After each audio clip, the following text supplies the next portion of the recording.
Sunday, April 23. The significance of the judgment hour.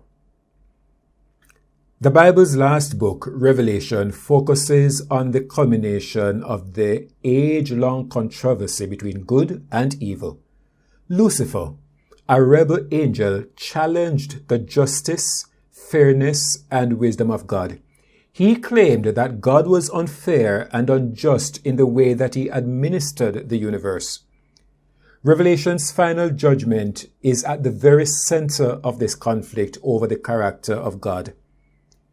Revelation 14 verse 7 reads, saying with a loud voice, Fear God, and give glory to him, for the hour of his judgment is come, and worship him that made heaven and earth and the sea and the fountains of waters. Why is it significant that right after we are told about the everlasting gospel, the good news, the first angel's message talks about God's judgment? What does the everlasting gospel or good news have to do with God's judgment? The gospel and the judgment, both parts of the first angel's message, are inseparably intertwined. Were it not for the everlasting gospel, we would have no hope in the judgment. In fact, as we will see, the everlasting gospel is indeed our only hope in the judgment. There is no question that part of the content of the gospel is the announcement of the judgment. During this judgment, the unfallen worlds will see that God has done everything he can to save every human being. This judgment reveals God's justice and mercy. It says something about his love and law. It speaks of his grace to save and his power to deliver. The judgment is part of God's ultimate solution for the sin problem.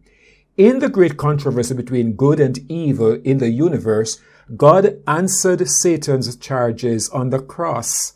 But in the judgment, he reveals that he has done everything possible to save us and to lead us to the cross. Heaven's infinite, minute, exact, detailed records will be opened. See Daniel 7 verse 10. We are so precious to God that the entire universe pauses to consider the choices we have made in light of the wooing of the Holy Spirit and the redemption so freely provided by Christ on Calvary's cross. Father, into thy hands I commit my spirit.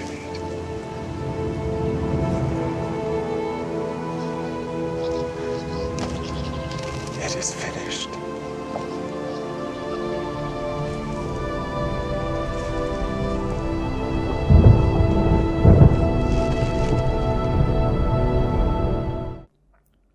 Read carefully Psalm 51, 1-4, especially verse 4. Have mercy upon me, O God, according to thy loving kindness. According unto the multitude of thy tender mercies, blot out my transgressions. Wash me thoroughly from mine iniquity, and cleanse me from my sin. For I acknowledge my transgressions, and my sin is ever before me. Against thee only have I sinned, and done this evil in thy sight, that thou mightest be justified when thou speakest, and be clear when thou judgest. How do these verses help shed light on the meaning and purpose of the judgment?